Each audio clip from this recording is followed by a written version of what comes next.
lovely people, and welcome back to my YouTube channel. What a wonderful. So, in the new year, I want to change a few things about myself and the way I work and the things I do.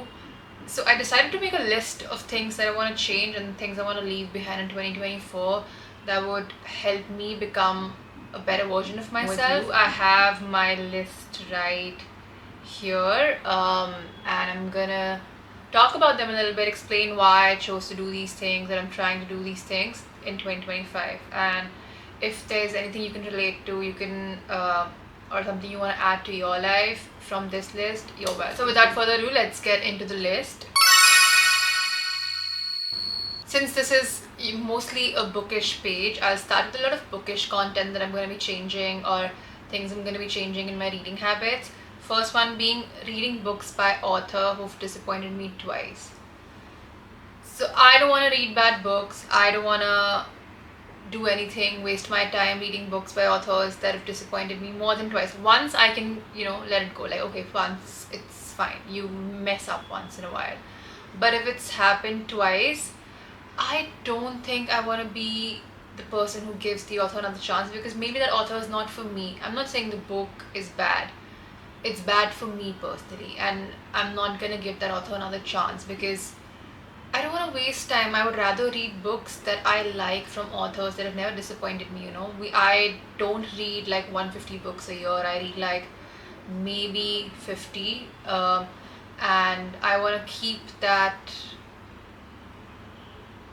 good, like my experience of reading good. Like, I want the quality to be good, and I don't want to compromise on that because I just don't want to compromise on my reading quality, and that's why I decided that I'm not going to be reading books by authors that have disappointed me more than twice, not even more than twice, just twice. If I read two books and I didn't like them, you're not getting another chance. There's no time for that. Next, and a lot of you might disagree with this, but buying books and not reading them. I feel like I've become that person. I wasn't ever that person, but since I've joined Bookstagram and like just the book community in general, I feel like I've become that person who buys books but doesn't read them, and I don't want to do that. So it's just sitting on my shelf. It's not doing anything. I've kind of like wasted money on this if I'm not reading them, and that's not something I want to do in 2025. I want to be conscious with the money I spend. I don't want to overconsume things just for the sake of having a cute book. Like, I think I have around 35 to 40 books that I have on my shelf that I haven't read. Oh, sometime later I'll read them, because I don't want to do that. I'll buy it, I'll read it. That's fine. That's what I want to do. Next, and one of the most important things that I want to do this year is not argue with people over fictional characters. I've done that. I've been down that road, and it's not fun. Like, I understand it. Like, I'm also the kind of person who feels like I understand the character better than you do, but it's just pointless. I've realized it does nothing to help me feel anything. It makes me angry, and I don't want to be angry over fictional characters in 2025, at least, because it's stupid. Like, I have better things to do in my life than argue with people online over fictional characters. Like, I feel like a lot of people do that because they feel sort of kinship with the character. They're not attacking me, and I never felt that they were attacking me. I just felt like, for me, it was more like I know better, and even if I do know better, that's fine, but I don't want to argue with stupid people and ruin my mood. To me, it's stupid to argue over fictional characters. I think it's just, I have a life. I have better things to do in my life. I have books to read, friends to talk to, videos to make, so I don't want to do that anymore. So that's one thing, again, I'm leaving in 2024.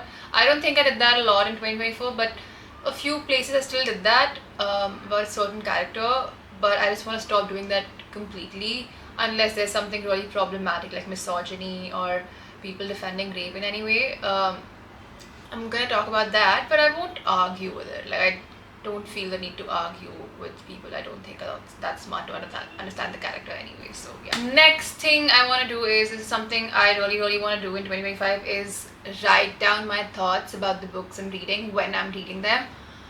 I don't annotate my books mostly because I hate the way my writing looks in a book, and I like my books to look really pretty. I won't be underrating any romance book anyway, because unless there's something really, really profound said in that. But a lot of lit fic I read, I like the books, but once I've read them and it's been a while, I can't remember why I like these.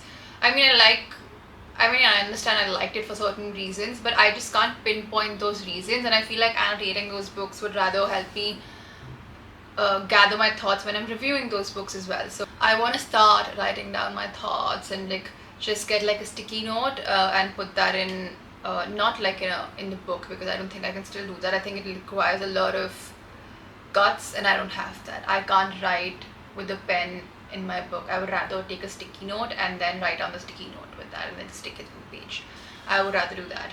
So yeah, I'm gonna start doing that, because I think it'll help me only to gather my thoughts, remember what I liked about the book, the themes of the book and everything, and what I thought about the certain line, and analyze the book in general. I feel like that would be really helpful. So that's something I really, really want to do. So next is something I stopped doing in 2024, but I still kind of fell for it a few times, but I want to stop doing this completely, which is trusting every famous book talk book or book talker, I would say, because a lot of them, and I don't have like similar taste, and it's just like I'm wasting my time again reading books I won't like, random people on the internet saying this book would be nice. Like I have to stop doing that at some point, because I've been disappointed many times now, even with lit fic. Usually it happens with romance book, but a lot of lit fics also I didn't really like, and I feel like I wasted my time reading those, because I could have read better books.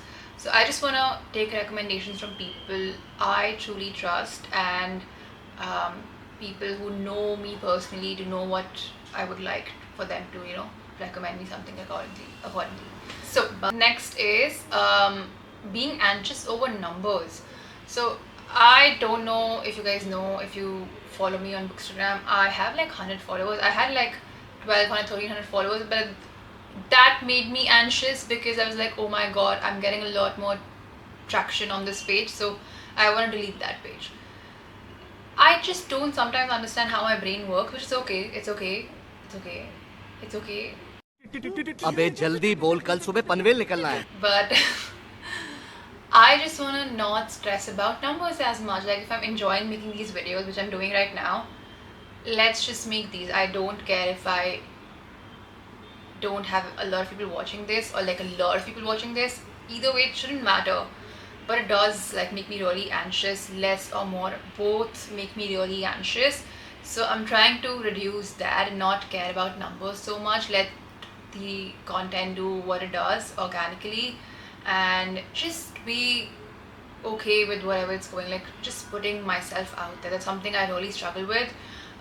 So putting myself out there and see how it goes, honestly, that's something I wanna do in 2025. Next is buying clothes that I won't wear or don't have anywhere to wear.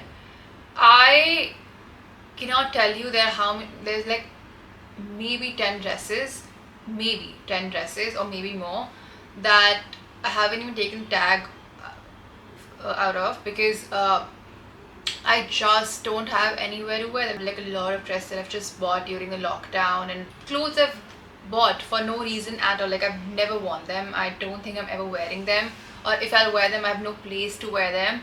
So there's no point of me collecting clothes for no reason. Like I like clothes, I love clothes, I love fashion in general, but there's no point of doing that and wasting money when I could buy something that I would actually wear day to day. And yeah, it's just like the overall overconsumption of things, just buying things because I like them. That's not very conscious of me, and I want to stop doing that. Money wise also, it's also not conscious. It's also environment wise not very conscious. I want to be mindful of my consumption this year. Next is expecting things to go back to how they were pre-COVID. So I have changed a lot since COVID. I have become a lot more introverted, I would say, and which is very surprising to a lot of my friends, because I used to be the person who would reach out to people and talk. I've just stopped doing that, and in some ways it's bad, but I have to realize at some point that this is not gonna go back to how it was. Like I'm not gonna go back to that same person because I'm not that same person. And sometimes I have to, really convince myself that okay, you're not that person anymore, and that's fine. I mean, we all grow, and I've grown. So dreaming about somebody I used to be is not healthy for me, and that's something I'm gonna stop doing in 2025. I think the acceptance is there 90%, but 10% I'm still like, can I still be that person? I don't think I can be that person. I know it deep down, but it's still like a little spark, and I just want it to go away in 2025 because it does hurt me to think about it sometimes. So I want to stop expecting things to go back to how they were when pre-COVID. So that's one thing. Another thing that I want to talk about, or like I want to leave behind in 2024, is wearing makeup regularly. And it might be a little controversial for a lot of you and a lot of people in general, but for me it's a conscious decision. Society wise also, I don't want to be that person when I'm preaching something and not following it. I'm not saying I'll stop wearing makeup completely, but I want to reduce it to a certain extent, because at the end of the day, makeup is something that is a tool of controlling women. It was introduced only for women, and mostly, I'm saying mostly, women use it to enhance their appearances and look better or look prettier. And I just don't understand the obsession society has with making women pretty, or like the obsession with prettiness in general. It just bothers me a lot that the way we look at ourselves, we can't accept ourselves without makeup, with all of these, I wouldn't say flaws because they're just natural things like acne. I have struggled with acne a lot in my life, and I wasn't very accepting of myself as well, but I'm trying to be more accepting. I'm trying to be understanding how the society works, how it's designed to literally control everything women do.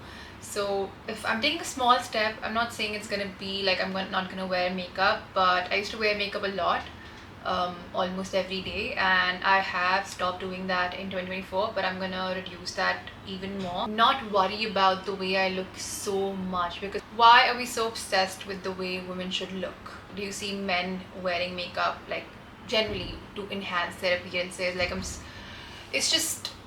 I can't maybe explain it. Like I'll make another video about how I feel about makeup in general, but I understand. I'm not saying you should stop wearing makeup. It's okay to wear makeup if it's an artistic outlet for you. That's completely fine, but we have to acknowledge the fact that a tool to control women, so acknowledging is something that I want to do. I did that in 2024, and I want to work consistently on not wearing makeup. I love makeup, by the way. Just something that's going to be tough, but it's going to have to happen anyway, because I have to be conscious. I have to be somebody who does something, who practices what she preaches, right? So if I'm saying that makeup is a tool of controlling women, if I don't actively try to reduce it, then it's just very preachy. So I don't want to do that. Next is underestimating my potential and negative self-talk. And by negative self-talk, I don't mean that I say you're shit, you like can't do anything, because I don't do that. For me, negative self-talk is more like, oh, you're not able to do that, let's not do that, like let's just stop, this is not something you're good at. So for me, it's mostly like I don't give myself chances. Giving myself a chance to be good at it, and or even learn it, because if I'm not good at it from the very get-go, I'll believe that I am not good at it, like it's not something I can do. That's also like negative self-talk in a way. I'll be very honest, I didn't think I could be good at managing stuff. Like I knew it deep down inside that I would be able to do it, but I never gave myself a chance, because what if you're not able to, kind of thing. But I gave myself a chance, and I was really, really good at it. So I was literally underestimating how good I could be at something, and didn't give myself a chance for years, and now I gave myself a chance, and I'm now really, really, really good at it. So now, following up to the last one, I don't want to give up on things so easily. So I am the kind of person who gives up on things if she's not good at it the first few times. So let's say, for example, I'm crocheting something, learning how to crochet. If I don't get it right in the first 4 or 5 tries, I'll leave it. I'll be like, this is not for me, I can't do it, I'll leave it.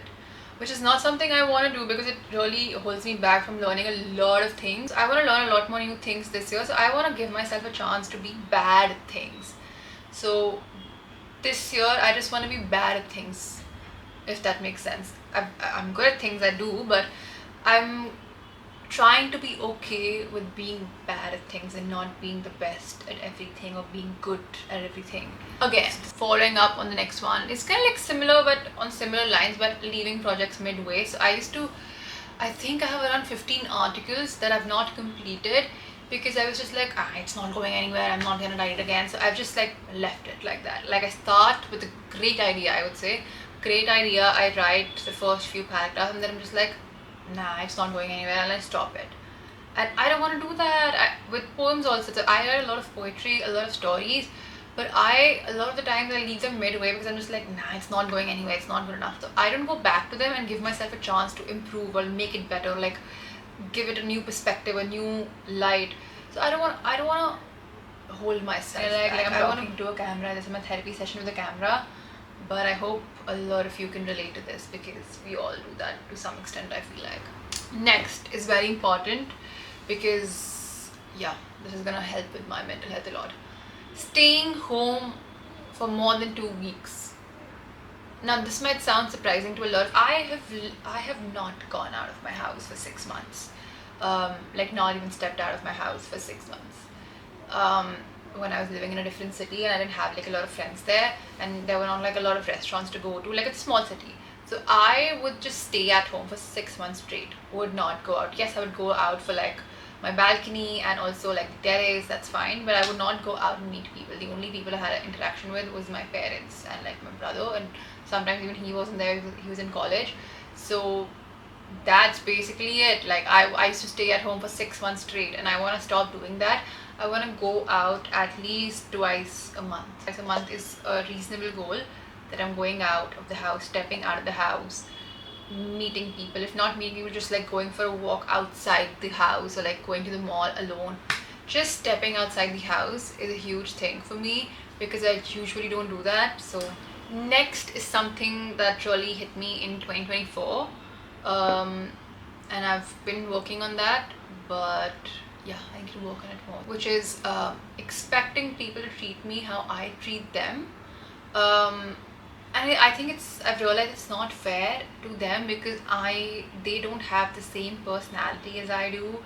Their love languages are not the same as me. I have to accept that my friends may not be able to love me in the same way I love them, but that does not mean that they don't love me or care for me, and that's okay. I have to figure out how my friendships are and what I want from my friendships, and if I'm feeling okay with not being loved in a certain way. If I'm not, let's communicate about that. So I just have to accept that I am not like my friends, and not everybody around me is the same as me. They won't do things the way I do it.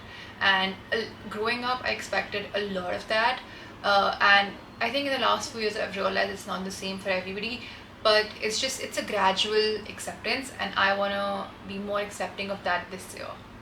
Now, continuing from the last one, the next thing I want to be leaving behind is friends I'm not compatible with, because I feel like we talk about relationship compatibility a lot in the society, but we never really talk about compatibility in friendships, and that's so important to talk about, because you have one partner but you have several friends, right? So you need to have compatibility with your friends. That's like so important. Yes, it's good with them when I meet them, it's good when I talk about things with them, it's good when it's good, but when it's bad, it's bad. So I can't just think about the good and let go of the bad. So I have to either come to a conclusion, or like we have to come to a conclusion of like a civil, like middle ground, right? If we're not able to come to that, let's just leave it at that. Like, it doesn't have to be bad blood, we're just not compatible as friends, because I expect something from relationships or friendships, and it's not something you're able to give, right? Let's just say it like that. So I expect something from a friendship and you're just not able to give me that, so we can't be friends, or at least not close friends. So it's okay, it's not the end of the world, we're just not compatible as friends, and we have to understand that at some point. And I think it needs to be talked about a lot more.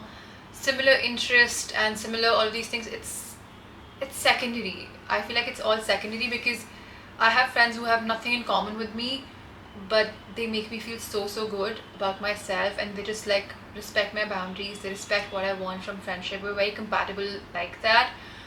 So yeah, next is something I really want to do, and I have been doing since the last 10 days. It's 11th of January now, which is taking care of my body and my posture. So last year was really tough for me, for my back, and I had like chronic pain. I still have it, my back and my neck and everything. It was really bad.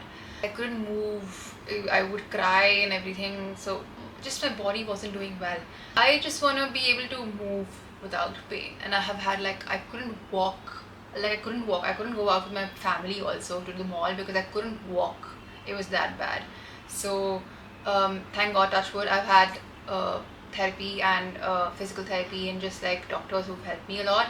But I want to be taking care of my body this year. I don't want to be in that position again where I can't walk with my friends. I want to take care of my body. Your body is your temple. You have to take care of it, not just like appearance wise, but like health wise as well. Yeah, you just have to take care of it, and I want to do that. The next thing is really important. I think everybody should do that, is say no at work. And I feel like it's just like an Indian thing, or maybe I don't know if it's like people outside as well, but in India I feel like we've conditioned to believe that if you do more you'll get rewarded more, which is not the case. If you're working in corporate, if you do more, you're not going to get rewarded more. You're just going to get more work, which is bad for your health. Like I'm telling you, it's bad for your health. You get no time for yourself, you get no time for people you love. And I just want to start saying no at work. I work so I could live a good life. I don't live so I could work. So let's just get that straight for everybody. You're working so you could have like a good life for yourself. If you work like extra hours, you're literally compromising on the good life that you're working for. So what's the point of it anyway? Remember that your life, the way you live, your friends, your family, the relationships you have is more important than work. The next thing is very simple, not very deep like the other ones, but it's just like not rewatching. Like I'm leaving behind rewatching my old shows because that's what I've been doing. I've not been watching anything new. I want to watch more shows, I want to watch more movies, I want to consume more media. Like I feel like I've just lived in a cocoon of sorts where I rewatch my favorite shows, I rewatch things I like. It just feels safer, and I want to put myself out there, like be outside of my comfort zone and just like find new things to obsess over. Honestly, I'm bored of obsessing over the old things. I still love them, but I'm bored. I need new things to obsess over. So next is very important. I want to do more of that this year, is clicking more pictures of myself. I don't think I clicked enough pictures of, I don't think I have more than 10 pictures of myself in the whole year, which is very sad. And I don't want to do that in 2025. I want to be able to click a picture almost every week. I feel like I look better in person than I look on camera, or maybe it's just in my head. I feel like I look really bad in camera, so I just don't click my picture so that I don't have to perceive myself in a certain way. It's not the end of the world if I don't look good in a picture. It's not the end of the world. If I'm confident that I look good in person, that I'm beautiful, that why do I need to be like, it's just like, you see what I'm talking about? Like it's the obsession with being pretty so much that it like really like consumes you completely, and I want to stop doing that. And I'm trying very hard to not be obsessed over the way I look. It's confusing, right? Like it's just confusing, and it's okay to be confused. It's okay as long as you know what you're working towards. Next is buying trendy clothes every time I see them, or like getting into trends of sorts. So with makeup, with clothes, with accessories, with bags. Like I ended up buying 12 bags last year because it was just like everybody was wearing cool funky bags. So I was like, I'm gonna buy bags, and I bought 12 of them, and most of them I've not even used, not once. So what's the point of collecting bags? Like I have no space in my house because of the amount of things I just buy. I'm mindful of my consumption in general because I'm wasting money. First of all, I'm over consuming things, I'm wasting the environment. Like I don't need all these things. I don't want to be hopping on trends, like different trends of sorts. Like every trend, like trends are just, oh my god, so mob wife makeup, or like strawberry makeup, or this makeup, the road lip gloss, and like this kind of beauty product that everybody's using. Doesn't matter. I don't need to hop on trends. It's fine to not be trendy. It's completely fine to not be trendy. It's okay. It's more than okay to not be trendy. And yeah, that's one thing I want to leave behind, is getting on to trends. Next is eating instant noodles when there's something I don't like, which is something I do often. I'm very picky, very picky. So if there's something I don't feel like eating or I don't want to eat, I would just make myself some instant noodles and I would eat that, and I just want to stop doing that completely. Sometimes it's fine, but I don't want to be having noodles almost every third night. No, it's not healthy. I want to work on my body. It's just, I don't want to do that. I just don't want to have a lot of maida in my diet. Next is not writing poetry in prose. I don't know why I stopped doing that. Like, I did write a few, but I didn't write enough. I feel like I need to write more. I have so much inside me that needs to come out, so much creativity that I help a lot of people with, but I'm not able to help myself. Like, I tell people, you write this, you write it like that, you do it like a critique of sorts, and like giving ideas, my ideas to people, which is fine. I don't mind doing that, but why don't I try it myself? Why do I keep giving people ideas and not do it myself? What's stopping me? I don't know. I have no idea. So I'm gonna start doing that, even if I just like even if it sucks. I don't care. Next is really important, really relevant to my life right now. But I want to leave behind being a control freak when it comes to planning trips. I just need things to be done the way I like them, and I need like lists of things. What are we gonna do? Especially on trips. So what are we gonna be doing? Where are we going? Are the tickets done? Everything, like, it just needs to be done in a certain way. There's no relaxation. I stress a lot about trips, and I stress a lot about things in general, events, trips, and all these things. Like, I just stress a lot, and I want to stop doing that because I end up not enjoying the trip or the event when I'm there, because I'm stressing so much that it needs to be done in a certain way that I just forget to enjoy. And that has happened too many times in 2024, and I want to stop doing that completely. I want to let go of the control, which is very tough. Like, I don't think people understand how hard it is for somebody to, like, who has like control issues, to let go of control. Like, it's just, it makes me cry at times that but yeah, it's just tough. I want to do that, but like not completely, but like let loose. If I'm holding the trigger like this tightly, very tightly, I want to relax it a little bit. Last but not the least, I think I'm counting it correctly, but last but not the least is stressing over things that have not happened yet or will happen in the future. I spend a lot of time, like an insane amount of time, just stressing about things that have not happened, or will happen in the future, or will, I don't know if they'll happen or not happen. I can't see the future, but I stress about it so much that I ruin today, the present. So I want to stop doing that. Like, it's very difficult. Somebody who's a control freak, who wants everything to be done a certain way, who's always thinking ahead, always like wants things to be done a certain way. It's hard, but honestly, it's affecting me at the end of the day. I'm just so anxious all the time. I'm not able to sleep thinking about the future. Nothing, like, not even important things. If I have an office event coming up, I'll just not be able to sleep. I will not enjoy the office event. I'll stress about things when it's happening. Stress before it and stress after it as well if it happened nicely. Like, I just stress too much. I don't know how I live. I just stress about everything.